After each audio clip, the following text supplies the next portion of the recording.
বন্ধুরা, প্যানের মধ্যে যদি মাছ ভাজার আগে একটু লবণ ছিটিয়ে দেন তাহলে কিন্তু আর মাছ লেগে যায় না। এই তো রান্না করতে চলে আসলাম, মাছগুলো ভেজে নিচ্ছি। আজকে রুই মাছ দিয়ে ভেন্ডি দিয়ে রান্না করব।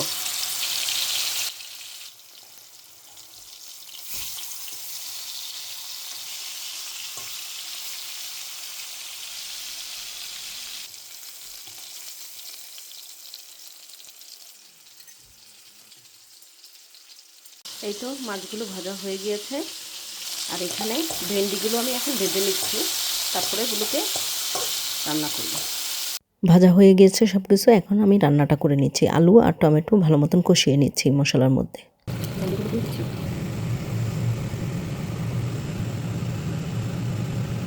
রান্নাটা প্রায় কমপ্লিট। এখন কিছু সময় ঢেকে রাখবো, তারপর ধনিয়া পাতা দিয়ে উঠিয়ে নিব। কালারটা দেখেই বুঝতে পারছেন তরকারিটা কত মজার হয়েছে, তাই না?